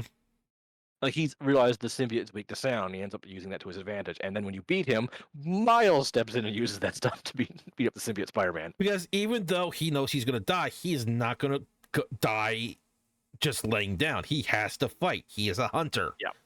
I also think he's amazingly well done in voice work. Oh God, yes. Whoever his voice actor did an amazing job. Like, once again, character-wise, really great. Design-wise, amazing. The skulls, the leather vest, the mane, the live motif, the bones, everything, perfect. Jim Peary was his voice actor. Guy is good voice actor in my opinion. He knows what he's doing with this character. I'm sorry he's not going to come back because I think this could be an amazing returning character if done right, but I can also understand why they let it go. Huh. He was one of the Krangs in that TMNT show or a movie. I'll accept it. But one of the people Crave was hunting was poor Kirk Connors. The lizard himself would be a very logical jump for him to hunt. Mm-hmm. And Lizard got some upgrades. Has he been hanging around Godzilla? If you're familiar with Arkham Asylum, I'm pretty sure he's bigger than Croc. You feel like it? Oh, hey, just as a side note, Craven's actor is also Noctis's dad from Final Fantasy 15. Yeah, no, that explains the nagging feeling I knew that voice. It's a very good voice. But yeah, God, I like the design of this lizard. Like, he's not as scary as Killer Croc, but he's more bestial, so that's a different type of scary. Like, I think he's taller, but he's definitely not as buff as Killer Croc was in Arkham Knight. No, but this feels more like a lanky lizard with the reach. Okay, Killer Croc feels like he's going to burst through the wall Kool-Aid Man style. This guy feels like he's somehow going to sneak up behind you, and you won't know he's there until he opens that mouth and hisses at you, which both are terrifying. Yes. And the thing is, he's not done growing. That's the real scary part of the lizard versus Killer Croc. Because they found out that he was molting, like lizards do with their skin, which means that they're in a growing phase. Yep. Now, they sometimes just molt in order to get rid of some... No, they don't molt that much. With their just... Plus, with as much as he was eating, the two... Genki and Miles put two together, he's getting bigger. Yep. That's what I do like about Miles and Genki, is when they can pass information back and forth with each other, and they can go like, you remember what we learned in biology class? No, Miles. No, I don't want to remember this. I think he's growing, Genki. Yeah, he's grown. But side note, I kind of like how they tried to tie this all together. Like, Marvel Spider-Man really tries to tie everything together in its own little universe, despite being part of Marvel's bigger universe.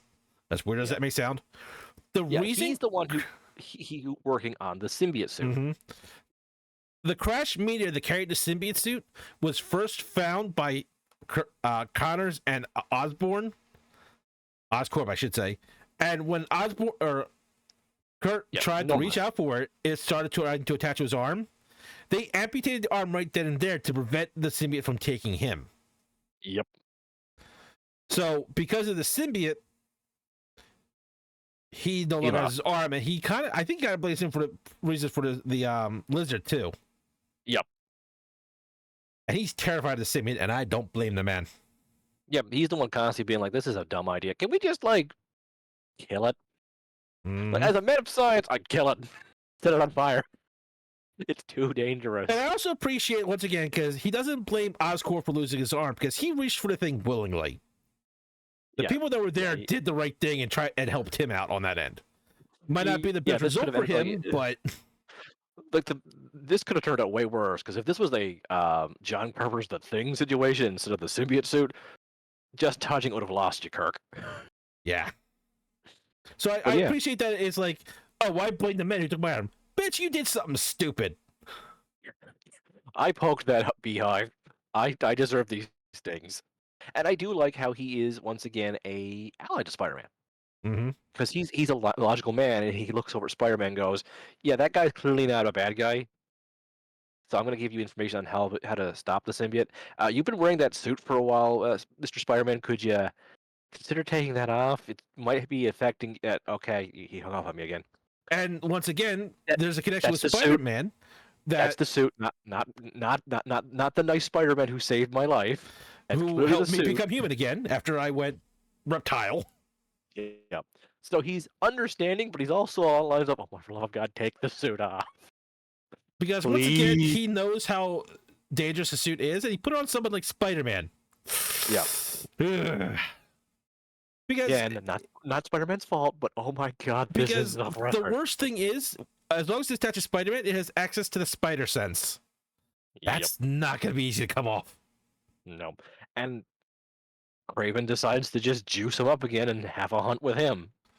So you have a small part of the game where you have to chase down Lizard Connors because you kind of need him to stop Peter from being. And then Kraven's hunters with a helicopter getting involved. Like, where the hell you get a helicopter, bitch?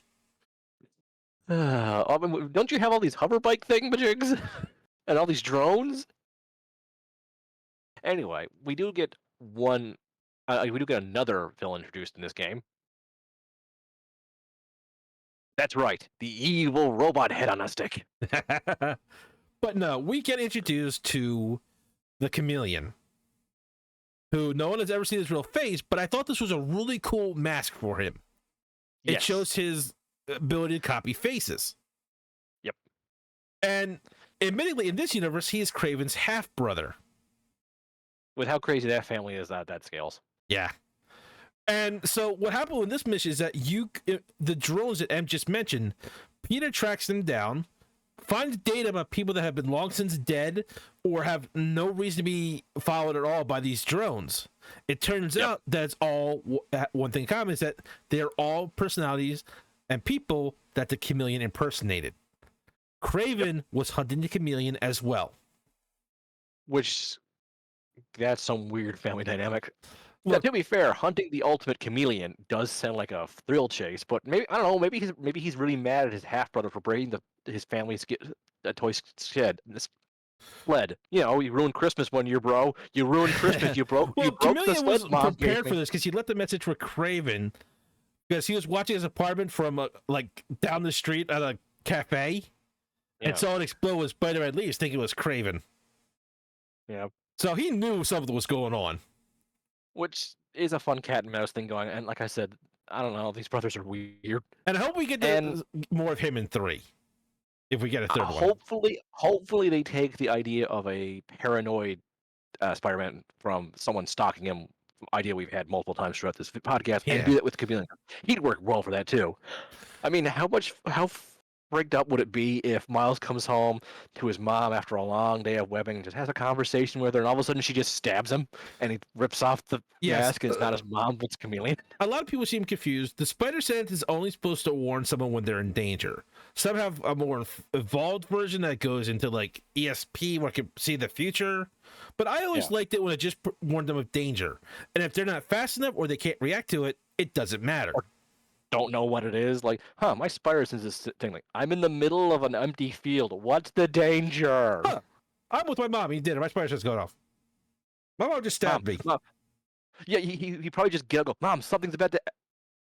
Did you just stab me? And then just dramatic rip-off face, and I would love it if he did that, and he's way too tall to be Miles' mom, but still somehow managed to do it. He did it from a chair, stabs her, then stands up to show off he's too tall.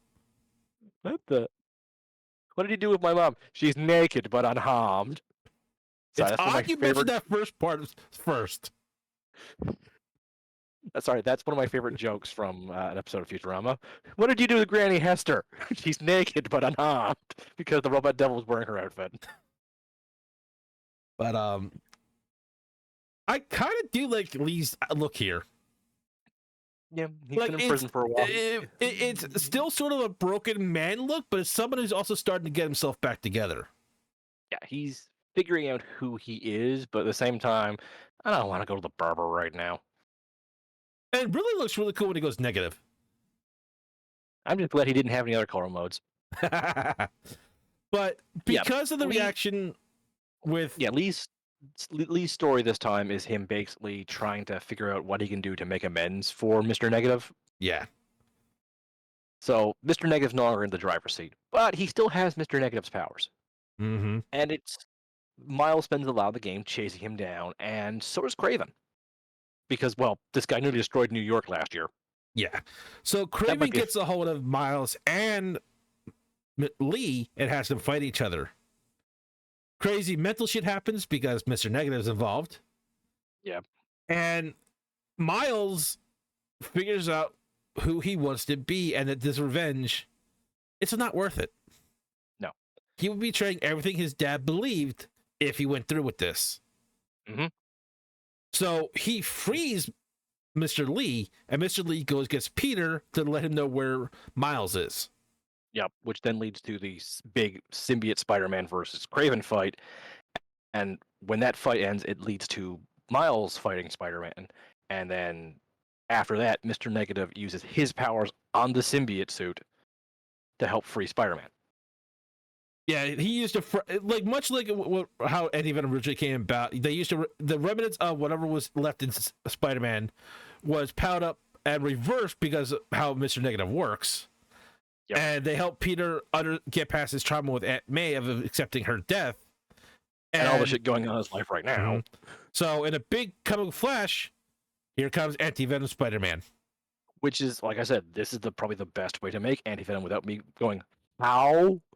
By having someone with his own unique reversal powers involved with this, okay, I can buy that. That's you've done more science magic-y crap from comic books to explain a comic-y science-y mad weirdness. I like that. And double down on it. As a way of pulling out a villain so they don't reuse it, this was what felt like the last of Mr. Negative's powers, as he says. That's it. I've got nothing left. Yeah. Although I do get the impression if he had anything left in him, he would have ended up trying to help more. Mm-hmm. But now he can just go to jail and just set out his time without any worry of his powers harming anyone else. Because as we learned in Spider-Man, once again, the try and keep everything in its own universe kind of thing, which is weird, but it works. Mm-hmm. Mr. Lee got his powers from Oscorp when they're trying to cure Mr. Lee's condition as a child and developed Mr. Negative personality. Oh, comic books. Yeah. Now, anyway, one of the better characters I think came out for this is Mysterio. The Master of Illusions. Come, try my new virtual reality game. Someone hacked my game, so Spider-Man, could you go inside and rescue the people who got trapped inside? He started his own legal business with two other people. They, knowing his reputation, because who wouldn't at this point? It's a goddamn showman of a supervillain. They backstab him using the system to scan credit cards and steal money from rich people and lock them up in a Mhm. virtual world. Mhm. And they're going to have Mysterio take the blame. Mhm. Mysterio, for once, is completely innocent and thanks Spider-Man, Miles, mind you, because Miles is the one Yep. helping him, for Yep. clearing his name, and he's off to go start his next business. Because the virtual world with him in charge of it for just pleasure and say, hey, come here, have a good time. Let us read what you're interested in. Make that part of your virtual reality experience. This is crafted for your personal experience and yours alone. Sounds like a phenomenal idea in this world, and because it's this world, he could make it happen. Yeah. Because Also, I Miles, think the Mysterio in this in this yeah, game is mwah. because Miles is really interested in making his own music. He's going to go to a music college or school. I forget Yeah. which one it was. And part of it is Yeah, that a he musical, starts, musical program. yeah, and he starts playing music while in his own virtual world. And it was just phenomenal. I really liked it. I Yeah, mean, I'm lean not. into that part of Miles. I mean, I'm not one for rhythm Grub scene. games or club scenes, but it really worked for Miles, and I had a little bit of fun. Like it wasn't the whole focus, but just a little bit of touch up to go here and have this little bit of fun. Yeah, it added Yeah, personality. I because enjoyed it. because it was so much personality into it for Miles. You got to spend more times with Miles, get to see what makes him happy. Him happy made you a little bit happier. It's just good, clean fun. Yeah. And Plus, Mysterio looks really as, cool in this game. first of all, I'm a sucker for skulls, so It's good on really you. good use of like a dull gold for the shoulder pads and the clasp to keep the jacket closed. And I It really really like the homages. scarf. Yeah, I like the little clasp on the keep the jacket together because it has an eye motif, which really Mm-hmm. does the whole mystic and magical stuff.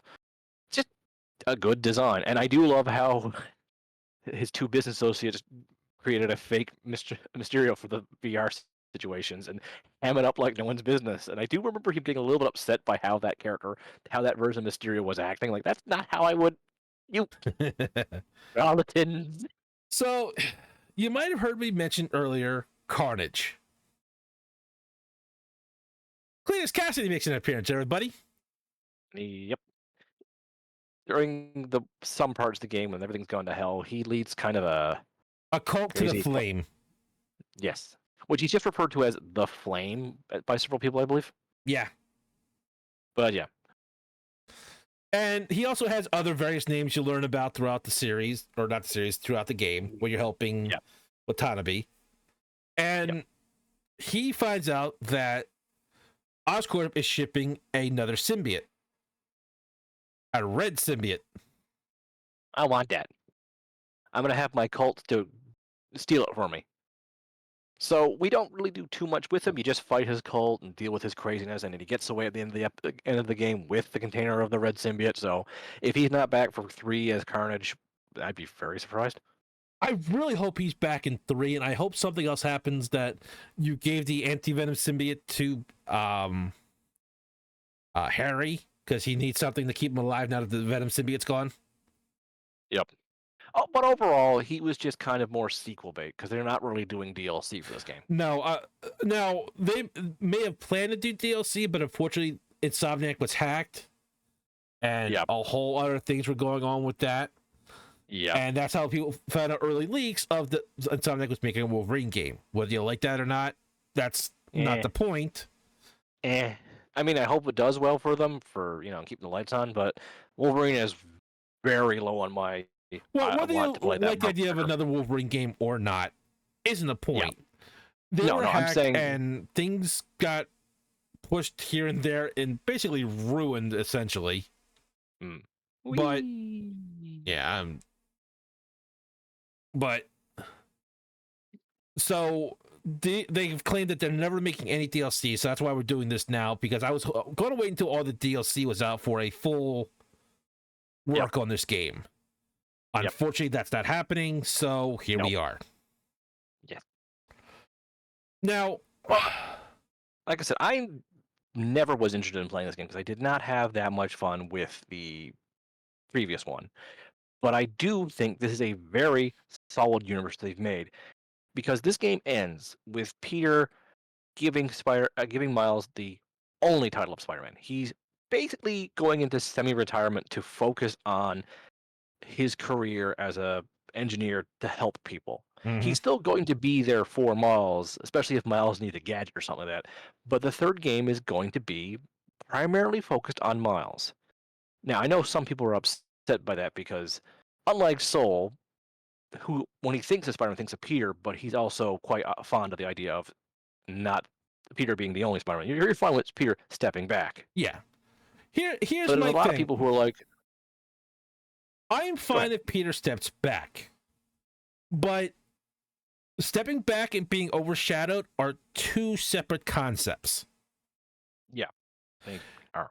They're, in my opinion, they're dangerously close to just overshadowing Peter, and that's going to set a lot of people off. Mm-hmm. Now, if But Peter's in retirement and something forces him to step back in, that's fine. That's kind of expected. Yeah. Miles can even hold his own thing. And I honestly think that if they want to do a kind of side game like they did with Miles's own game, because that felt more like DLC, and everybody agreed, a lot of people agree with that, I should say. yeah, I just call it DLC. I want to know what happened to Peter and MJ over Latveria. Because that could be a whole game itself, in my opinion. Yep. Because remember, who's over Latveria? Yeah. Doom. Mm-hmm. So this could be a great way to piss him off about the Infernal Spider-Man always stepping in. Or Peter Parker quickly figuring out why the hell most people don't poke Doom. Yeah. But the other thing Or is... or a third thing. I could see in a weird way Peter Parker and Doctor Doom having to team up against like an actual threat in Latveria that could endanger the entire world, but they decide to attack Latveria first. Yeah, it's a smart Like, I play don't to get know. rid of the biggest threat first. Imagine if like the Kree Empire attacked Latveria first. Now, there is two things I want to mention on this one. This game, one of the early shows is this game shows about being about redemption, and I didn't show it. I forgot about it because it was a small scene, but it was a good scene. Tombstone was actually in this game, working as a mechanic in the carnival, and you actually see him help save a kid from being run over by a go-kart while he goes to fix everything. He's pretty much turned his life around to be on the straight and narrow, and Peter and Harry with the symbiote save him, and he goes into hiding away from Kraven because he was one of the people being hunted by Kraven to be taken out for his big hunt. Yeah. The other thing, as Em mentioned, is the gliding. I think the movement in this game is phenomenal. But you have to be two things. You have to turn off the assistant webbing, which means it kind of centers you in the street so you stay in a straight line in the center of a street. If you want the full experience and you want to be able to do what you want on the web, turn that off, because you'll be able to cut corners and other ways to speed yourself up. And the motion of gliding feels natural. It doesn't feel like you're just trying to shove yourself into another form of transportation. Everything felt natural to me. It was, in my opinion, I know M probably said he didn't feel it, but this felt really fast to me. But that's probably because I really enjoyed it. I didn't mind the Batmobile. I had fun with the Batmobile, but I just didn't like all the Riddler courses, because I felt like, really, wouldn't you have time to build all of these? Oh yeah, the how I don't care for, but the actual quality of them I actually did enjoy. Yeah, but the web swinging and everything like that, I felt that was amazing to me. Like, this is how it should be. Just fun, going any part of the city you want to in a few moments. You don't even need quick travel. You can cover that map in moments, in my opinion. Yeah. Especially with the wind current speeding along as you hover, or not hover, glide. Now, there are other things I remember you being very about this game. For example, the actual final boss fight with Venom, where he grew wings. Yeah, here's the thing. That was a reference to, once again, the King in Black series. I'm like, really, you're doing that at this point? That just felt way too soon. All I know is it looked better on Shadow the Hedgehog. And like I said, for as big as the map is, there were some side quests that had some really touching moments. one of the homeless man with the pigeons. I honestly forget his name. He unfortunately passed on the game, but as Spider-Man, you take his pigeons to live a nice life in a park because he'll no longer be there to take care of them. And that was really touching because he was just a nice man and had some great interactions with both of them, honestly. Yeah, he just seemed like a nice old man who you could hang out with. It really seemed like this is the changing of everything in a sense. It's a new generation. Mm-hmm. Everything kind of seems to be like life does on the change, and unfortunately, part of change does come with death. Yep. Harry's Now, kind of left in a coma, so there's no idea if he'll ever come back. and no idea if the anti-venom symbiote can even be removed from Peter safely. Yep. He literally just got it. Harry's in a coma, injured, by the way. Norman blames Spider-Man because, of course, he does. You know, he's gonna blame anyone. So this leads to Norman going to Doc Ock because Doc Ock knows Peter Parker, Spider-Man, to try and get that identity out of him. Doc Ock says, "I'm not telling you. I'm writing the final chapter of my story," with a smile on his face, mind you. So it looks like the third game will have 3 of Peter's biggest enemies. Because I'd be very surprised if the Green Goblin doesn't show up. Doc Ock might be making a move to get out, and we've got Carnage. So I don't think the game is going to be purely Miles. I think those 3 big heavy hitters are going to be what forces Peter back into the old red suit. I honestly, That being said, though, I could see that being the second half of the game. Like Miles is doing great for the first half, and then here comes Doc Ock, and he's like, "Okay, Pete, how did you handle that guy? Ooh, I might be able to make something to help you." And then the Green Goblin shows up, and he's attacking while Miles is dealing with Doc Ock, and Spider-Man's like, "Okay, Peter's like, I've got to suit up again because this is pretty big."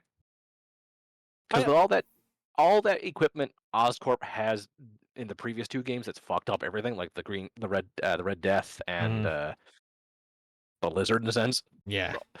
That if Norman decides to go full Green Goblin, that might be enough to force Pete back in the suit. I honestly, part of me thinks it might be Carnage that forces Peter out because he's got the way to destroy it.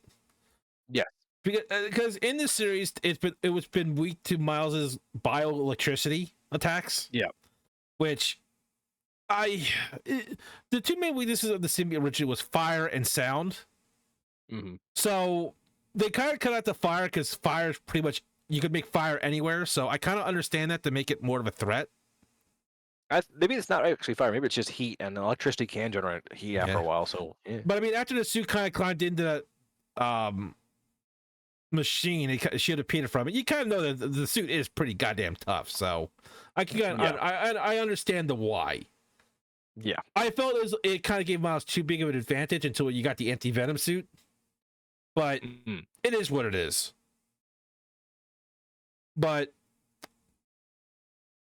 I think Carnage could be the setup to get Spider-Man out of the semi-retirement for that push. Yeah, we shall see.